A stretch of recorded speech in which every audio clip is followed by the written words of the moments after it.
Zokanzi zilise mzukulu. Kama nini yopo na sita ine ninarufiki. Ishmael unomziwa ere? Ndomziwa. Diani. Dini. Ndiwe Ishmael? Yes. Anzuze wenu uteme. Wakanyenga dongi kangani?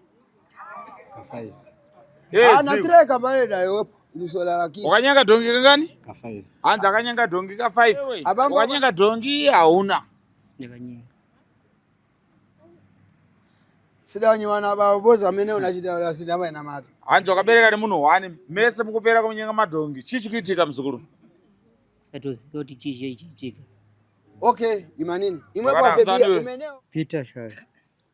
Kama nini wewe aliyeje unachita. Taura ziwa wega. Nchando zenje ndakarane dongi. Baba wako ananya wewe nduponi. Alright, baba wako anzani? Joseph. Kata bambo wako pamene. Kata baba wako. Pakakubereka kutozonyenga dongi. Hawa. Wana mchinda mangwabezo na sita. Wakanyenga dongi kangani mzukulu. Kawe kara ndichanzo kuziva ndachiri kudiki wa futi. Sinizi ngubele. Raina akairi. Tongo tani nakapangu yachona baba. Okay, nda pro. Ine mpeza pasipeje pamene pesisiri ndumba. Imindo imene. Ndikupeza kuna dzina la dangwe yamu. Kutachani Zulu. Dangwe ya mazulu meneo udabika udachita mpondo tanananiki. Tanananiki. Hadzi ndikatasa mzukulu wangu uyu. Muloyi ndizvona ika. Asi uloyi wake munhu akamba uloyi wakakura kudarika ng'anga dzakafamba nekudako kuti akafamba ng'anga dzakawanda. Asi munhu akamba uloyi wakakurisa anonzi Zulu. Ndiri kunyepera. Taurisa mda. Kama nini yopo mangu amena daikwa na mazubu. Hanzi wachiti ndifili Johnson mini kamba iwepo. Sanangura kuti mushonga wakapiwa na Zulu. Wakaisa munyanga yemhembwe, wakacherera pamba, wakafushira. Chii chakaitika ndisanangulire kuti ndikukunyepera kana ndikutaura chokwadi. Ndosaka ndakasimba ndikati pana sekuru nambuya ndinodzidziswa nanhasi. Kwese kwandakafamba nakudzidziswa izvo zvandakasangana nazvo pano. Kama nini yopo ni msero wachita atiwa na mkata machisi. Right. Yo unoloya uloye. Ndiroya. Uwepo shua ulibe umfi soto pano. Hanzi kuona mzukulu wangu ya aloye chokwadi usakutala kwani? Kwake mazinza. Inzene meko alibe umfi meneo. Asi uyu akabatwa negirazi rangu ndizvo naye. Walachita njinyu mai mfebia meneo. Asoda kukusanangulira dauti akudze kuti iye girazi rangu rakambatire, girazi rakakubatire chiwe. Kamba wepo? Taurisa. Rakanibatira kurarani am. Welcome to Lakerma Consultants, where your financial success is our priority. Are you a foreign national in South Africa or abroad? We make it easy for you to start your business with our FNB non-resident gold business accounts. No need for a permit, just a valid passport and you're ready to go. Plus, we offer CIPC company registration to get your business officially recognized. Secure your future today with an FNB non-resident gold business account. Simple, fast, and tailored to your needs.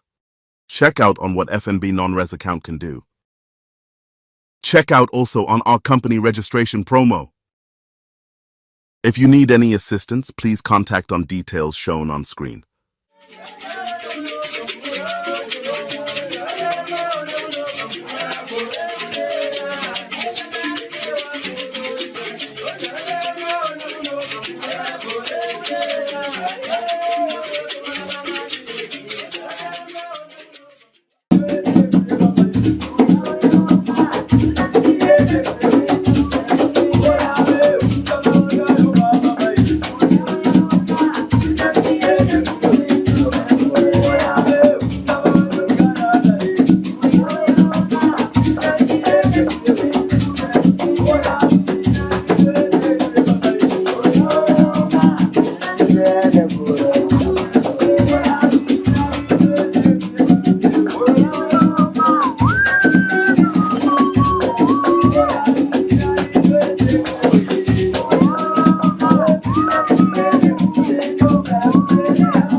Kudoma.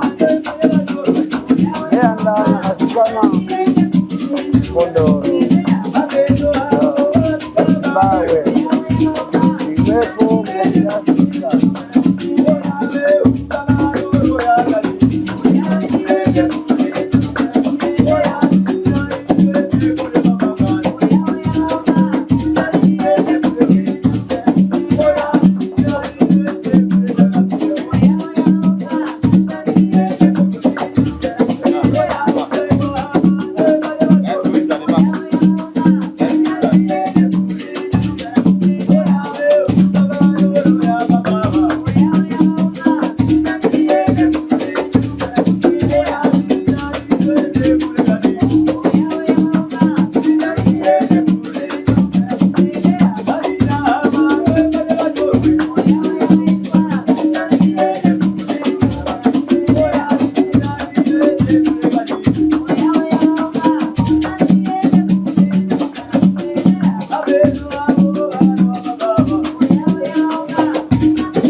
Another bro, mazima.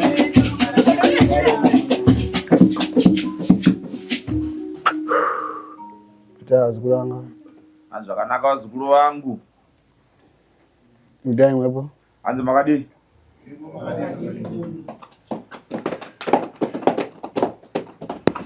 Ifebea kwani mene? Anzi family ipi je? Mwepo ifebea ila kunje beni mutema. Anzi muri family kona neva ndetika? Wangu. Muje mutema mene neva. Anzi neva wachalo kupa? Wala wala musala. Anzi wakanaka uyamira wana mabegi yako hapo.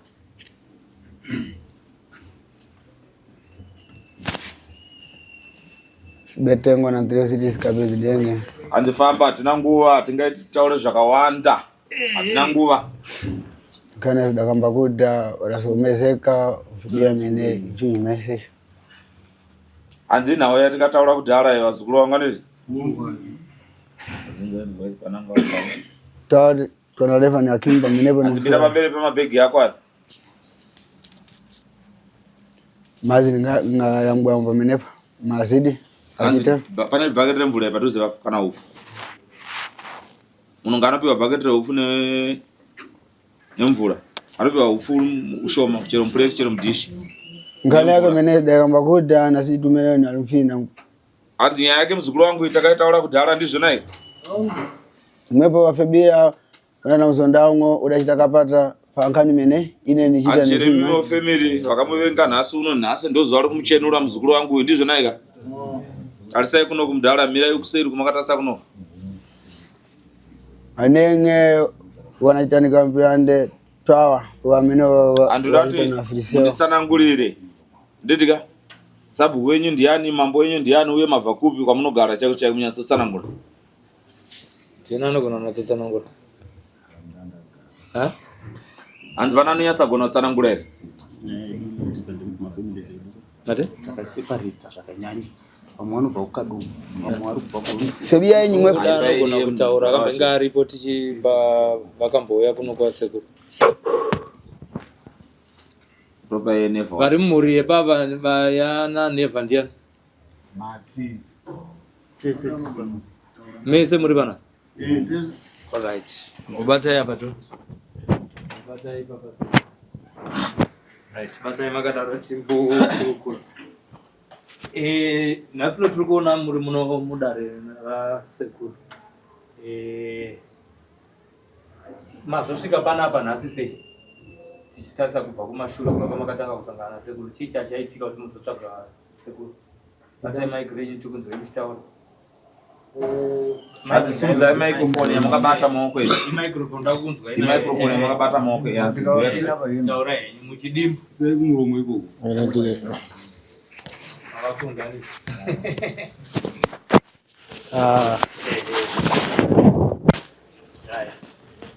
Never Shavi. Ndakasvika panoenda dambudziko. Dambudziko rangu ndiri kurwara kwevana vangu. Vairwara nei? Vana ava vairwara nekurasika pfungwa. Vangani? Vanga vari vaviri. Yanani? Florence na Tsungai. Ndauya kuno kwasekuru. Ndauya kuno Tsungai akabatikana kusvikira ashaika. Mukushaika kwake iye achiri mumba. Ndopatakati hatitange tafamba tione kuti chii chikonzero chakonzeresa izvi. Saka mukudaro imomo ndokuchiti vakomana ndaane makore ndichineneseka nenhau iyi, ndichienda kumapostori, ndichienda kupi, asi zvandakutaura nhasi pano mwana wangu akarara mubao ndezvinoti handichadi ngano. Kwaivepo tsuro nagudo, kwaivepo ndotsuro nagudo kwenguo refu kwandinetsa. Ini ndakuda dare rasekuru nambuya. Sekuru nambuya ndo vachakwanisa kutinunura padare ripi iri rezviri kunetsa izvi. Saka vakomana, kana muchida kuti tifambe, ngatifambei, mwana achiri mbo. ndopatakauya pano tichionana nasekuru. Sekuru wakati anonzi Nevad yani. Ndikati ndini. Maivaziva here sekuru pamakasvika panapa? Kwete. Hamuna kushamisika here vachidaidza zita renyu? Aiwa, ndakangoti sekufamba kwandaita kwese kwese zvinongowanikwa. Nekudawo kuti kune vamwe vanoziva mazita asi soro vasingazogoni kuironda. Saka ndanga ndisina chokwadi. Saka ndopa ndakati no. Akoma atikurudzire kuenda pamongo wenyaya tapuhwa nguva shoma nasekuru. Tisachitenderera. Saka ndopatakauya pano. Saka sekuru wakati endai munovega munhu kana mavega mumodzoka. Saka ndobva tadzoka ndobva vati aiwa ndazviona vazukuru mauya chiitai zvekuti tibatane tichipedza nyaya yenyu.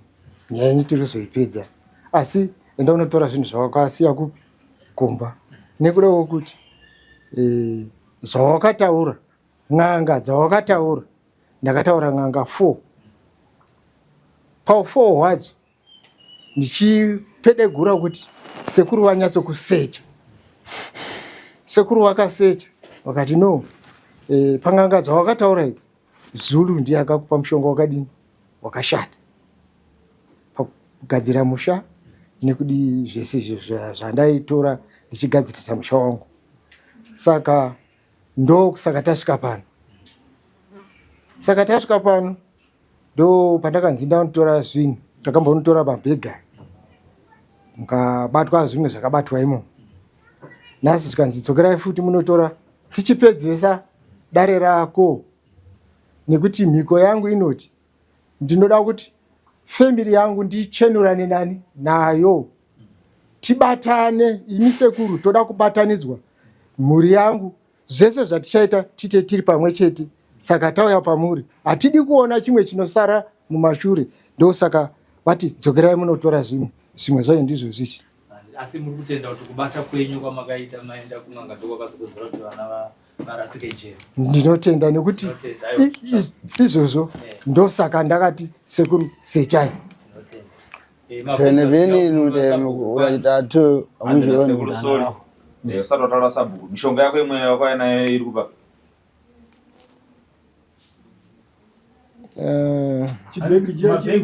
Tora chimwe chibhegi chiripo. Sabu na vangu azimene zidachitani ndemi. Anze ngani notora ega mishonga yake musabate mishonga yemunhu. Anze ndotora yako mishonga yako mzukuru dzoka chitaura kuti sabhuku yako ndiyani mambo yako ndiyani. All right. Simeko tengo zachiti sikamubano. Tombopa nguva chimboimba ngatimbe zvedu vazukuru vavhurire kuti wabatsira ze nyimbira vazukuru.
Kali nute baba mimi kwa. Asiye mshonga hapo sasa bate.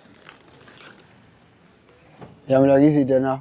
Mungu anachenda inokubvunzana na sabhuku wenyu na mambo sikubvunza kwamaita.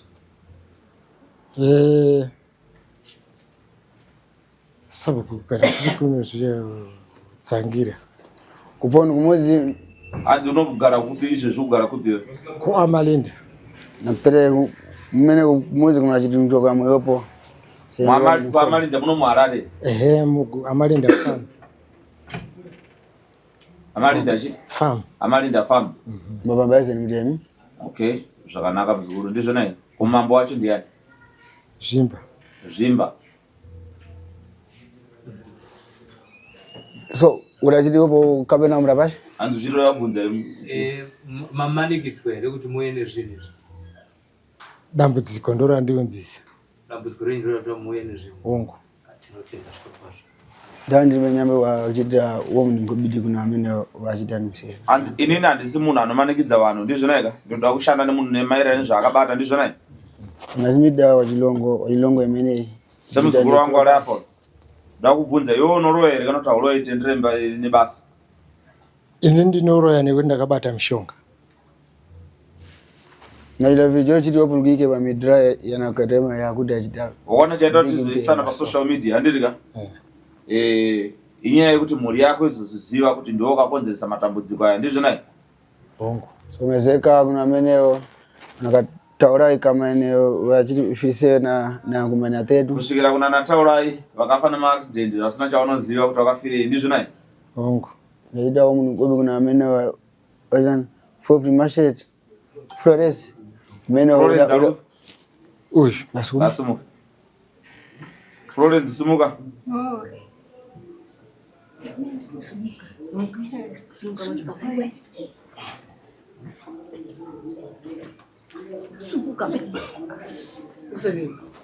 Nisipana danwika kuna meno ufiliseyo meno asikatwa. Anzi makazvitarisawo imimi ukama nevamwe vakafawo muchizvitarisawo tarisawo ngao upenyu hwakanaka here kuti mwana akurarama achirasika pfungwa kudai. Yo. Naona akananya wamenewa wadaita 3. Nevana vakabereka so wanasimiti anyoko wadabambaza njeni. Chiro kazokura vana vavo vachiona mai vavo vachidaiso vana vakabereka muzukuru wangu. Zvinofadze? Azvifadzi.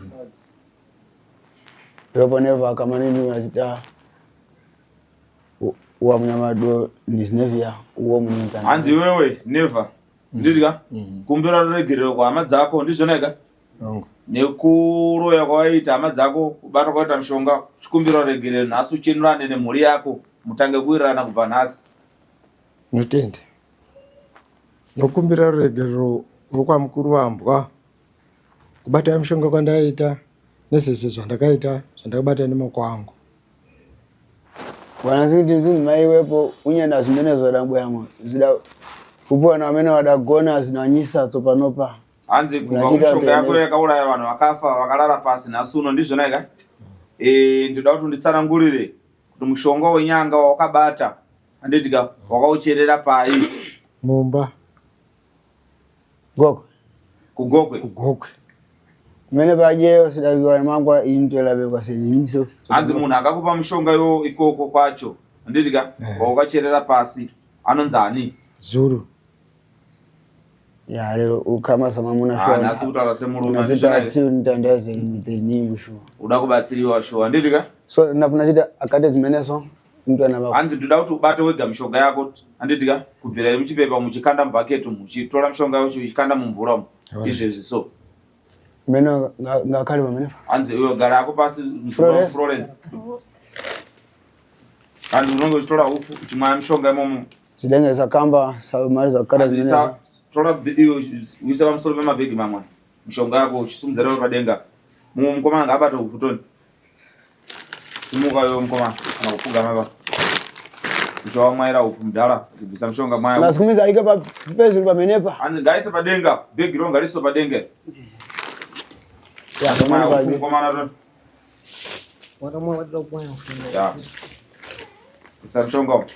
Sika maji mene. Bisa mishonga yako chisa mvura.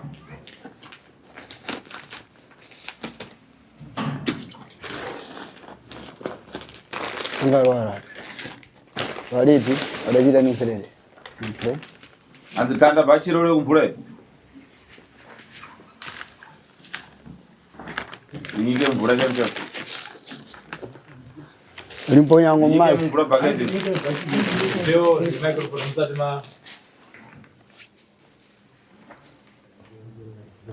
Anzi microphone yo mdara. Try microphone. Anzi tuome. Kakudzorera chambira. Mungango ibata iko kubata iko. Ichaini.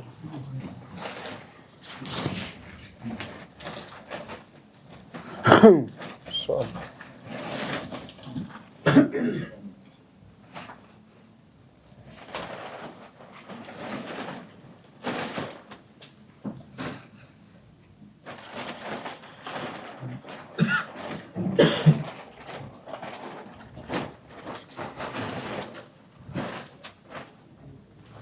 Mishonga kuwanda kudai yanga iri. Naye ngoma ne. Yes. Ita yenye muchiita kuchitaura muchiita. Ndichikuwa milanga ndichiti zvinobatsirika. Mainzi muite sei nemishonga iyi? Unofungaidza zvakasiyana siyana. Mapostori Zvekuita mari here? Mainzi muite mari here? Hakuna mari yandaida. Aiwa, imi ndimakaenda kakun'anga maida mushonga wayo. Wanga uri wekugadzira pamusha. Kuti paite sei? Zvino Maizena ispeje mene. Ndokuta wondera kuda kusangana naye papo ibate zvakasimba unorovesa vanhu kana kukuwadzisa vanhu ipapo. Iro dzora iro. Chiri kwamuru. Icho chamasiya kuruboshwe icho. Icho chodzosai kunoku. Ivhuranzi ribve kumba kurizvo yako kushandisa. Okay, namarwashia. Anzi njausana nacho papo kubata zvine simba unokuwadzisa vanhu ipapo. Katoeka yopona. Sakuda chita uchigeba mangu uchiika panzi kumene kugokwe. Ichite power chela. Unofana kuona kuti mushonga unosanduka ende mushonga unokura uzinzizisa. Wada tobata. Iwepo ya. Ya.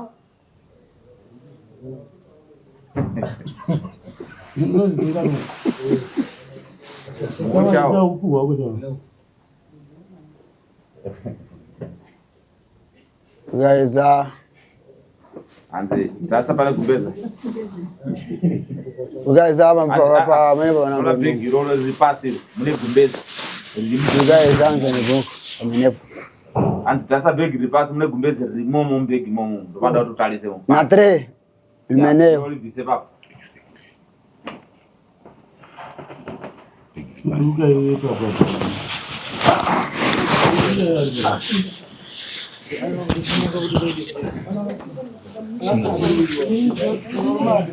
Kenzo mukuza kumana ndisinga. Sewezo mngwa kwa udaita numsawa. Wakucha mshonga yako nasi bata. Bata weke papo. Nenda kuwa chimurume. Nyenye ngapo chimurume. Pana ninja ambo Anzi amenepo. njakuona chibate fato mazo voti chambe bata. Bata umbochika mumvura bata zvakasimba nemaoko tu. Pane mvura. Anzi bata. Igama zidi. Nyike mvura. Anzi bata.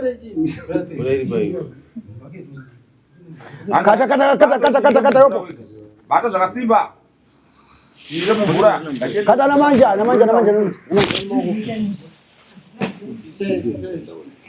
Ya, pumisa zimene. Bisai mablanket akabata chini. Bata ni maoko chini. Kata nini wewe? Neva. Isa zvinhu zvinoona. Anzi yambonyika mumvura. Double gala kopo. Wepo. Best man. Ndio ajeta. Babelepo za nabii. Rejan. Nzuri man.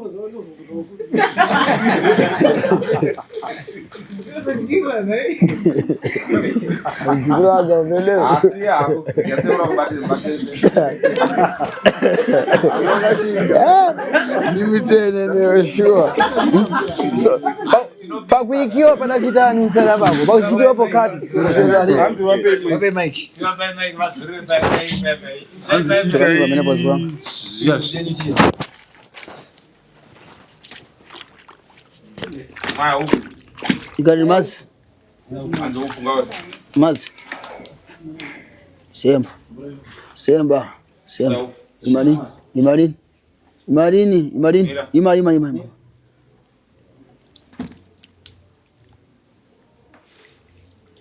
Mpondolo wako mana? Mapesa? Anza kwanza waona mshonga wako. Mapesa mpondolo meno udachidani mzeba. Ndazibona.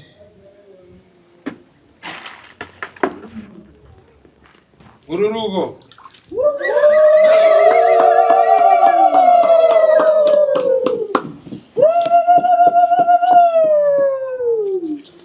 Ndio ya mungu naita febia ndukumene kwa supermarket. Ya laipira ndio na kutika hizo. Wanasimi tuisaba so.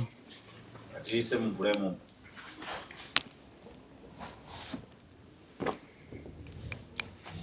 Askari duda. Ya wanamkwanisa gara basi garage.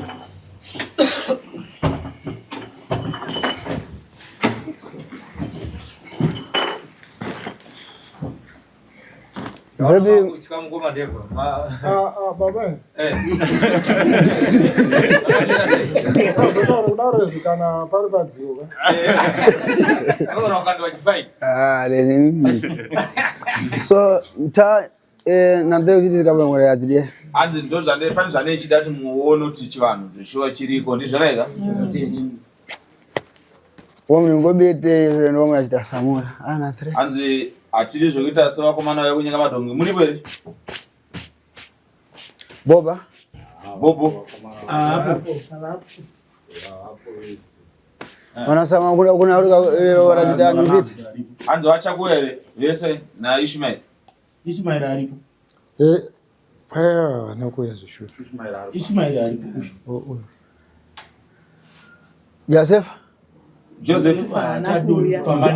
Uyu makamona pani. Wanachita nunzu maendu tidema.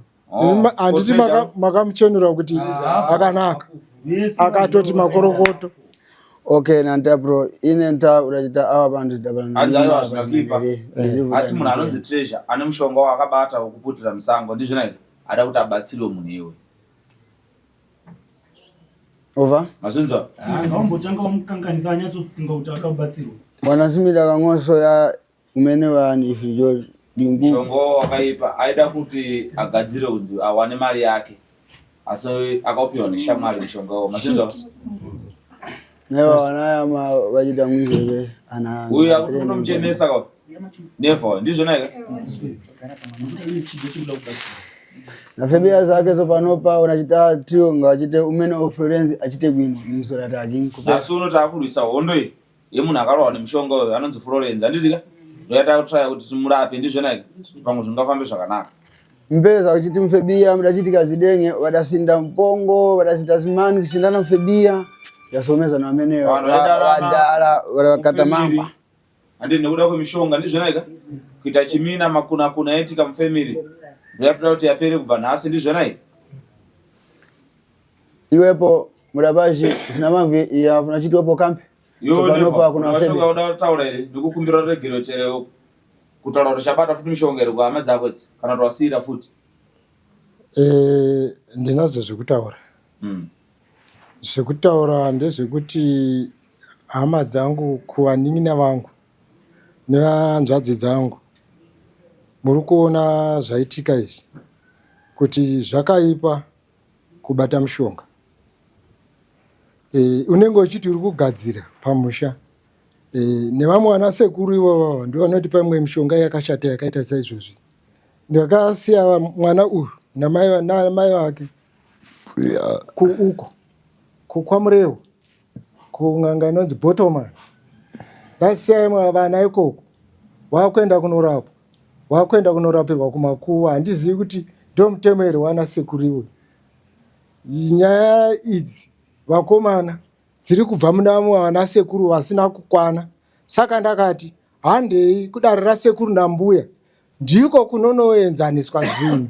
Asi vamwe vanasekuru vacho vanokanganisa. Kumapostori hakuna chiriko. Vanotaura nyaya dzichigumira pai kwaivepo tsuro nagudo kwaivepo tsuro nagudo dzamara 25 years iri tsuro nagudo. Zvino izvi zvakanakira kuti nde culture yedu yekuti zvipere ndiyo iyi. Saka ndinotenda vanin'ina vangu nekundibatsira kwamaita mukukanganisa kwangu. Saka izvozvi moyo yenyu irambe yakadaro nekuda kwokuti handisini ndega ndichazviita izvi. Munoziva kuti tichine hondo yakakura iri mufamily, handiti? Saka tese hatise musoro pamwe, tirambe takadaro. Chandinokumbira sekuru, ndinoda kuti mhuri yangu ibatane, tiite chinhu one. Anenge aine misikanzwa arangwe nemadziteteguru angu. Madziteteguru angu ndoda kuti ini handichadi ngano, ndoda kuti mudzimu wekwangu utaure mumusha wekwangu uchindirayira zvawaiita kubva makare kare kusvika pari nhasi, kuti vana vangu vagozoziva dzinza ravo kuti rinobva kupi richisvika kupi. Ndozvandavinga pana imi sekuru Bwedza Mukombe. Mene yakamba ine sinambe.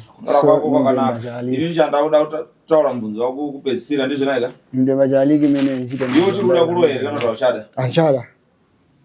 Nekumugiredi anga tumuomberere maoko edu topataenda chipanze. Ndakushedzai. Kana TV wabuda. Ndakubvunza timaenda. Ndezvipi zvazviri kuitika muupenyu hwaFlorence uye zvakatanga rini? Zvatoni afugoti dzatova kuma 20 years. Achirasika njere. Umwe wacho achizojoinirawo. Zvakaitika pandezvekuti ndiri kufamba navo, isusu pachedu.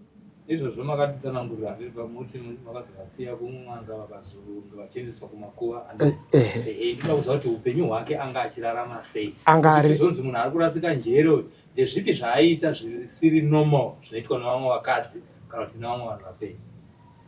Izvozvi so kumuti ita zvakati kana kubika sadza kana haaiti pfungwa dzake haya kuti uchimurayira dzaadzirasika, asi achitaura munomunzwa achitaura pakati 4 o'clock yega yega anenge achitaura zvemudzimu. Zvekuti chii? Ndazvinzwa sekuru. Haiwaka zvichagadzirika. Ndizvozvo chete chete. Achitaura nevanhu vasingaoni. Ndo zvaenderatidza izvo zvisaina yacho kuti zviiti. Chira zvinonzika kana. Taura yako mzo. Nda kutsinirawo kurwara kunoita hanzvadzi yako yaita hanzvadzi yangu kusvika pari zvinezvi. Akatanga ndiye uyu kurwara, ndakadedzwa chimuziki. Hanzvadzi yako iri kurwara kuchakaro. Ndakaenda ndikamuna achirwara zveshuwa ndikauya naye. Ndirini? Zvaari makore. Zvekuma 6 years. Ndaenda ikoko ndikanomutora ndikauya naye, tikafamba. Makore esa mari dzese dzakaitsvakadzisa ndinaenda kwaisa kuti ndichiita ndichifamba naye. Swamwe wacho futi arwara futi. Ndiye akazoshaya nditsungayo. Ende kurasa njere kwaita vaizvimesera. Aitombopumuka zvekuti takatsvaga neusiku tinowana nzvimbo dzakasiyana-siyana. Tombura 2 days 3 days asingawanikwi naye karizei. Dambudziko iroro rakatoshungudza zvakanyanya. Kana nanhasi so taikumba dai vaporo taifara. Kubudikidza neniwo ndiri mukuona mukuru wacho. Ndio baba wangu. Ndakasungura upenyu pane zvese. Izvi zvimaoko angu amabhonzo kurwadza kubva kudai. Apa ndanga pane chuna. Alisukaza kusunga tuita zembu. Kasi mchuna anibonde ndimutana sezvi. Ndakati madzimai akwana 10. Ese achienda nevana. Ndogara ndega. Dambudziko rero kundishungudza zvokuti aikumira sekuratibetserera. Takaona tiri kurwara izvi. Kana mudzimba hadisi varume mudzimba. Vakadzi vari kungoenda. Tutorwa vakadzi. Zvokundirwadza zvakanyanya. Pamaifamba imimi maibata kuti chii? Pataifamba isusu kwaingwenzi huku usijira mazai aya. Mwe kwacho pataifamba zvainzi imimi vabereki venyu imimi ndo vakakuzarira madhoo nevavengi vari kutopinda vari kungouya. Maizotaura navo here kuti tiri kunzi kurwara nekutambudzika kwatiri kuita ndekurikonzerwa nehuku iri kunzi iri kudya mazai ayo?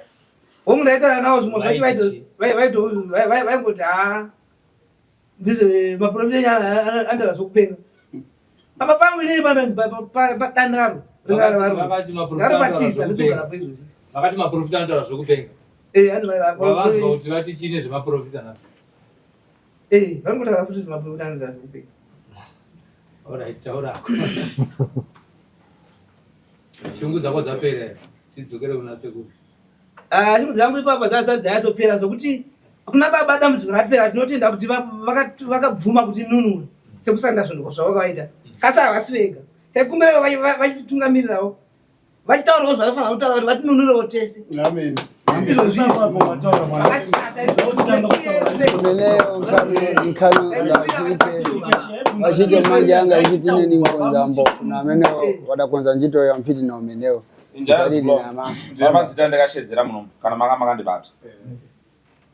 Zina amenene akama ndakataura John South Africa. No meno wadaita nka ni magume. Ufinance alo? Warachita ni mwe mawa. Tubatana ile pamazita ndakashedzera. Wangu tubatana sasa. Nari toto so atida kuva kumashure iro libasa langu la mutaura iro. Yatenda Mepo zvanochiti tu. Asauro yenyu vandukushedzera. Ndio. Ndakatopera ndakatobata kudhara. Kuibogwera kusona kukala kumene pajawaladza vachiti ati vachita nimapambesa. So matare andigona kukutaura mese mazita kuti mupere ndokona kukupedza but asi zvinogadzirisa dambudziko ndizvo nai.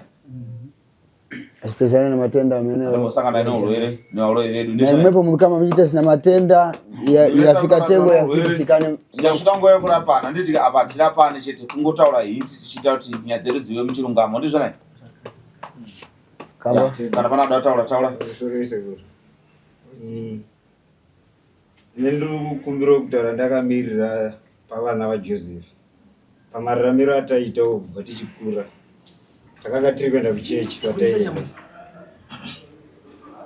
kuenda kuchechi kwataiendawo kune tione zvimweya matambudziko ataisangana nawo isusu mumba medu isusu maJoseph pataifamba isusu kuchechi taibatwa mainini anonzi Mamoyo mukadzi wababa number 2 kuchinzi iye ane mazita akanyora mufamily mese yevana vese akamasungira mujera akasungira rekuti panguva yandenge chindo kunotsvaga zvandenge chitsvaga pandoda kuti mukana unovhurika anoenda pajira paye unosunga ari kutaura kuti ningidzikama zvobva zvavhara nekusungwa minyama iringoitika ndiye munhu wataibatwa saka hatizivi ndaikumbira kuti kana zvichigona tingakwanise kubatsirika sei semufamily maJoseph nekuda kwemutorwa uyu ari kutaurwa kuti ane chekuita inokamba dzina rake umenewo mupeza fobia yake yachita ndene. Ndoda kuti iwe undibvunzire Neville kuti munhu ainofonerana nawe yakafonerana achitaura nyaya dzourwe ndiani. I'm sorry baba. Azi munhu wamafonerana naye muri kutaura nyaya dzourwe ndiani. Hakusi kufonerana nyaya dzourwe. Kwaive kutaura. Kamani wepo mnasita gurula fibia. Sana ngura zvawakafona uchitaura kuna munhu ire. Inini ndakakwira bhazi ndikaendako. Straight fair. Ndikasvika baba munini wari munomini. Baba munini waenda bhazi. Waenda kubhazi. Dai vanga vari muno chichi. Ndikasvika vanhingi vangu itu. Ngara semba kuna mene. Zoka pana nomeni baba. Kwada kugadziriswa futi panani. Ndasvika ko. Ndichitaura nedambudziko revasikana. Vari kurwara. Muri kuriona sei uyo akati ndinonamata. Sandinonamata inini kana uchida kufamba nemuningi nakutaura iye nomini wacho. Right, tanetsana ipapo, takanetsana tikatongesana chaizvo. Saka ndikati muri kuona here kuti muri kusunga vana uku kwakasungwa vana vangu vari kutambura. Kuno ndiri kunzwa futi kombureni yevana kuno. Sunungura hatiite tisunungure vana. Saka andifonera ndopandayamutsanangurira ndichiti Andrea madodo mnaita nini nami hanzi ndakani ngatiite tisunungure vana kamani saurako right.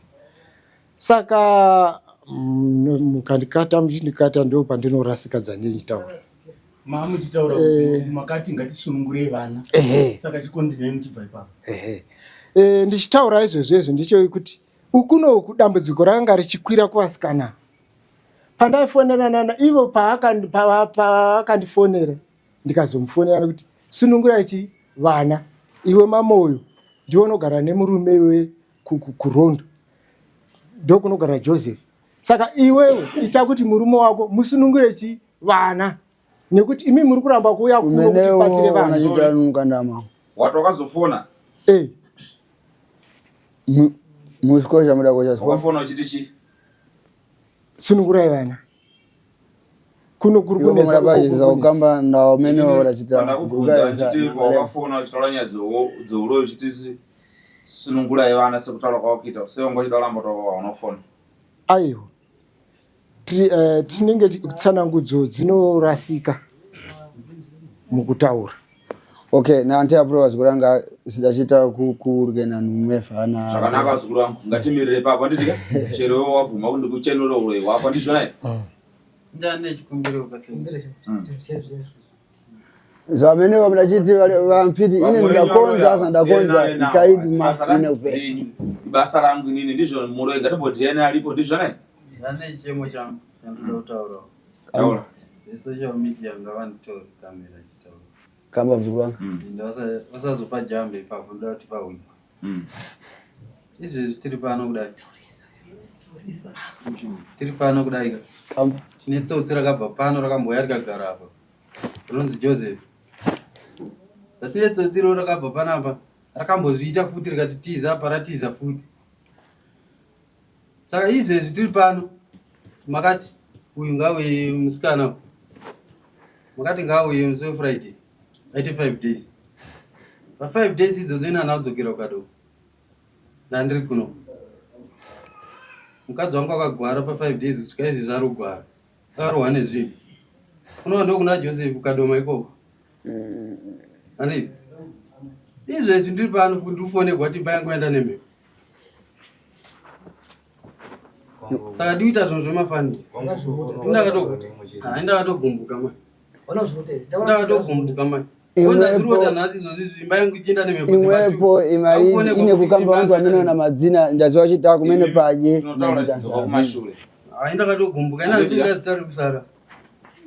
ikatituma kupera zikuranga na tere kuchita za mtimu wa chiki nada atidoshanda nyadzina hasha ndizvona ine nenyabe ndachita mtimu wa chiki ya ine ndiri nganga makaya panapa ndakaponesa zvakawanda over Zabera vachidari udachita tu imene Joseph wacho mukutaura panapa nditika ndakakudza kuti pane mhepo asa hana kubata ega kushandiswa asi zvandakataura asi kuramba ndikuti saka izvo zvinoita sei izvo mene murabasa kabaso panopara chita kuna malembo amene yadaika na mazina panapa hana kusanduka ere akasanduka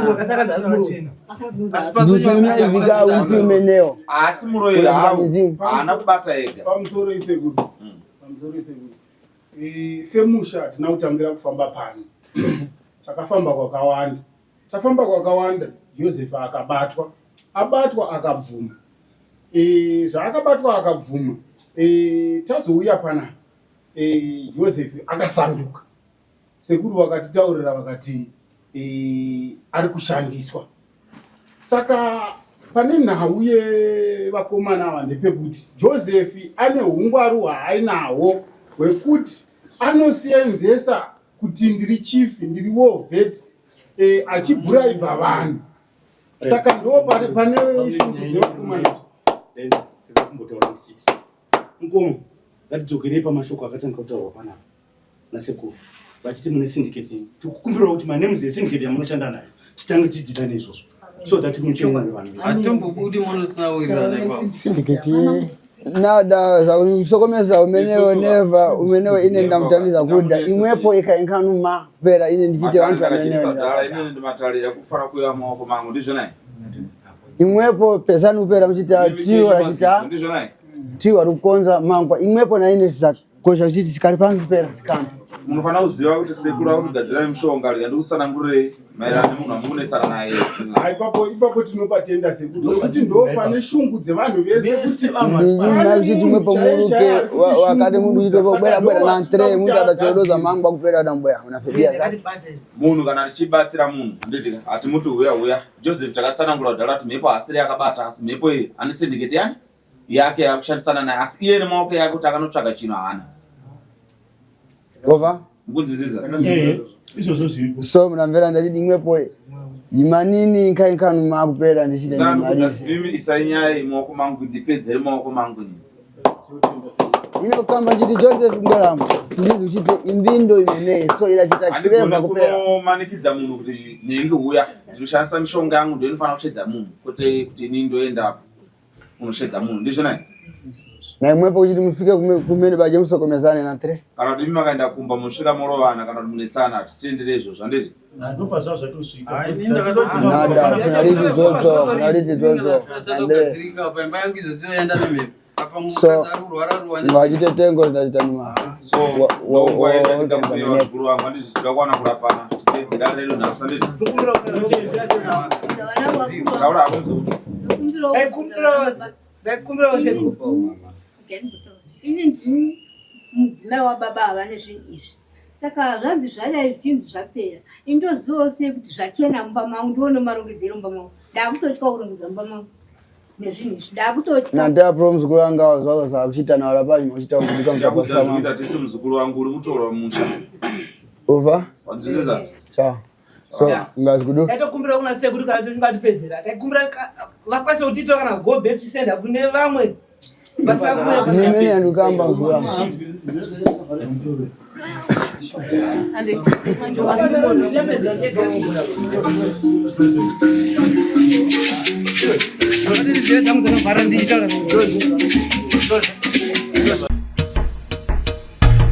Come to Raphael Signs, where we transform your everyday moments into extraordinary memories with our bespoke mug printing services. Whether you are looking to immortalize a cherished photo, celebrate a special occasion, or promote your brand with a personal touch, our high-quality custom printed mugs are the perfect solution, which are ideal for gifts and corporate giveaways. Choose Raphael Signs for your mug printing needs. Call us now on the number on your screen for a free quotation, or visit us at 91 Livingston Avenue, corner 8th Street, Shilo Building, Harare, Zimbabwe.